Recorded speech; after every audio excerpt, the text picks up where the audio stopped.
Moussa a 32 ans, vit à Lyon dans un quartier calme, loin de son ville. Depuis 8 mois, il travaille dans le bâtiment. Il passe des journées longues, physiquement épuisantes, soulève des objets lourds, soulève encore et encore. Chaque mois, sans exception, il met de l'argent de côté pour lui et pour sa mère rester au Sénégal. Un soir de novembre, il rentre tard, il fait froid, ses mains sont encore couvertes de poussière. Il ouvre la porte et pose la clé sur la table. Le silence remplit la pièce. Quand soudain, son téléphone sonne. 22h45. Il regarde l'écran. Il s'agit de sa sœur. Elle pleure. Elle lui explique que leur mère a été victime d'un malaise cardiaque. Elle est aux urgences. Les médecins sont formels. Sans une intervention cette nuit, les complications peuvent être irréversibles. Le coût de l'opération, 1800 €. Moussa se précipite, prend son téléphone, ouvre son application bancaire. L'argent est là et il a même plus que ce qu'il faut. Il fait le virement et là, un message s'affiche à l'écran. Votre virement sera traité dans 3 à 5 jours ouvrés. Les virements internationaux ne sont pas traités le week-end ni les jours fériés. Moussa regarde l'écran vendredi soir, veille d'un week-end de 3 jours. Sur le coup, il se précipite et appelle sa banque. Mais personne ne répond, car les conseils ne sont disponibles qu'en semaine, entre 9h et 17h. Il essaie une autre agence de virement international.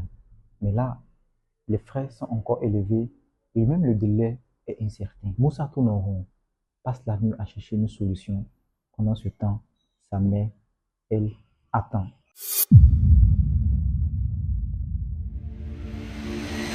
Est-ce qu'une telle histoire devrait être encore possible en 2026, dans un monde où tu peux commander une pizza en 30 secondes depuis ton canapé, où tu peux échanger en vidéo en temps réel avec quelqu'un à l'autre bout du monde? Pourquoi envoyer de l'argent en urgence à sa famille ou un proche est encore un parcours de combattant? La réponse à cette question, c'est exactement ce que nous allons voir aujourd'hui. Et à la fin de cette vidéo, tu comprendras pourquoi les jours du système bancaire tel qu'on le connaît sont comptés. Pour comprendre pourquoi Moussa s'est retrouvé dans une telle situation, il faut d'abord comprendre quelque chose de fondamental sur la banque. La banque ne cherche pas à t'aider, elle prend juste ta part. Parce que quand tu envoies de l'argent à quelqu'un, cet argent ne va pas directement à cette personne. Elle passe d'abord par ta banque qui effectue une série de vérifications. Vérifie que tu as suffisamment de fonds. T'assure que le virement respecte le plafond qu'elle a fixé pour toi. Vérifie que la transaction ne déclenche pas d'alerte de sécurité. Une fois toutes ces étapes validées, elle ne transfère pas directement les fonds, mais elle envoie d'abord un message électronique standardisé à un réseau mondial appelé Switch, qui est en quelque sorte le langage universel que utilisent toutes les banques pour communiquer entre elles. À chaque étape, il y a un acteur et chaque acteur prend sa commission. En fait, c'est même là le business model de la banque. Être au milieu pour contrôler le flux et se payer au passage. Pour bien comprendre, regardons ça de plus près, parce qu'il y a un problème que personne ne t'explique. Prenons le cas d'un virement international comme celui que Moussa a voulu faire. Il y a principalement 3 frais qui sont prélevés. Les frais d'envoi, les frais de réception, les frais de conversion en devises. Parce que quand tu convertis tes euros en CFA, dirhams ou toute autre devise, la banque n'utilise pas les taux d'échange réels sur le marché. Elle applique ses propres taux avec une marge intégrée. Et ça, personne ne t'explique. Résultat, sur 1800 € envoyés, il peut en arriver 1500, parfois moins.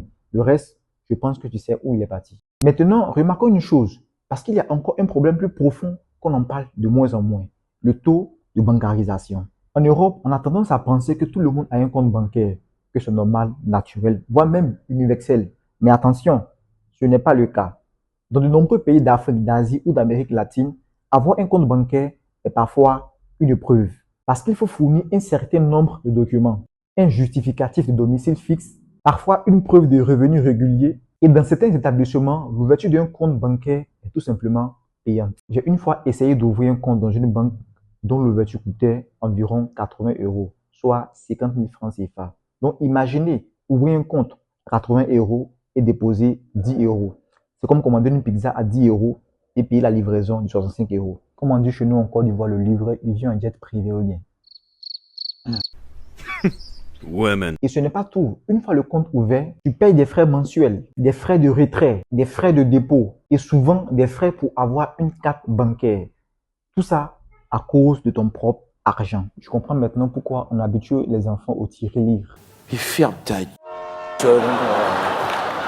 Bref, c'est plus de 1,4 milliard de personnes dans le monde qui n'ont toujours pas encore accès à un compte bancaire. Pas parce qu'elles ne veulent pas, mais parce que le système les a exclus. Maintenant, supposons que toutes ces conditions sont réunies. et que vous parvenez mine de rien à obtenir un compte bancaire, peut-être parce que vous n'avez pas le choix, il y a encore un autre problème plus profond, celle de la rigidité.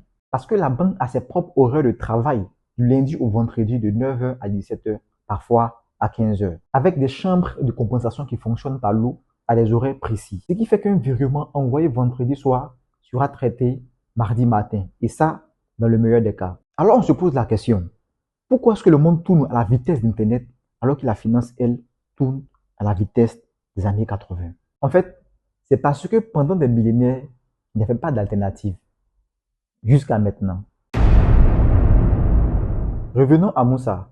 Imaginons que Moussa connaît la blockchain et qu'il a un wallet crypto sur son téléphone. Et sa sœur en a également un sur son téléphone au Sénégal. 22h45, le téléphone sonne, il apprend la nouvelle. Il ouvre son wallet, envoie l'équivalent de 1800 € en stablecoin, une crypto stable, indexée sur le dollar, sans volatilité. En moins de 2 minutes, sa sœur reçoit l'argent. L'opération peut commencer. Pas de frais d'envoi excessifs, pas de frais de réception, ni même de frais de conversion. Ça, c'est la promesse que fait la blockchain. La blockchain fonctionne sur un principe radicalement différent du système bancaire. Au lieu d'un intermédiaire central qui contrôle tout, les transactions se font directement entre deux personnes.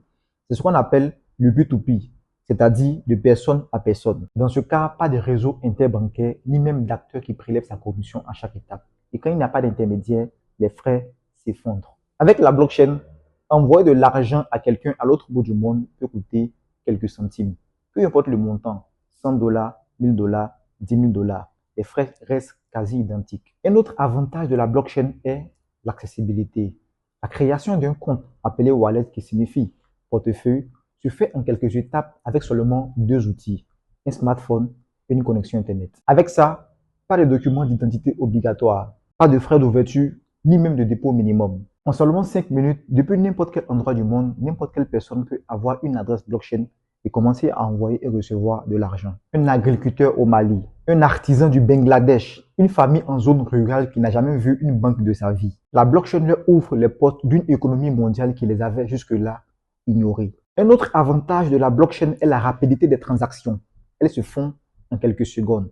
Elle est sécurisée et transparente, c'est-à-dire les transactions sont écrites sur un registre public vérifiable depuis n'importe quel endroit à n'importe quelle personne.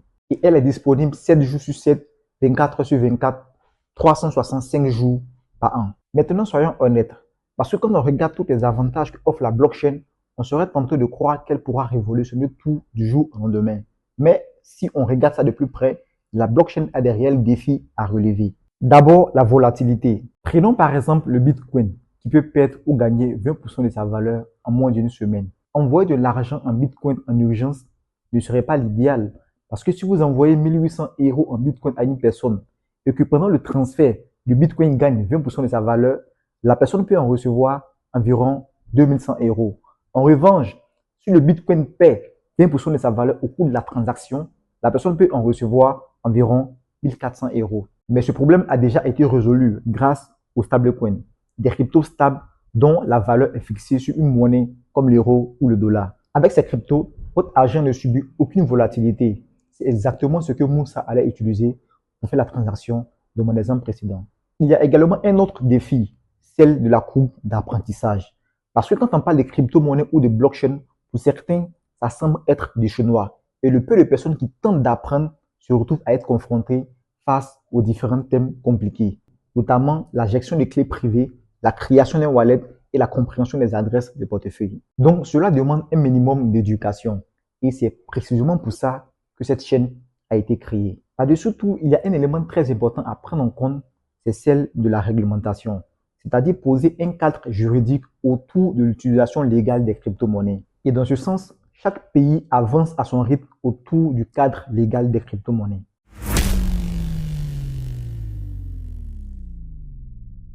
Alors nous sommes à la fin de quoi exactement? Nous sommes à la fin d'un système où tu dois demander la permission pour accéder à ton propre argent. Un système où envoyer de l'argent en urgence à ta famille ou un proche peut prendre 3 à 5 jours parce que c'est un week-end.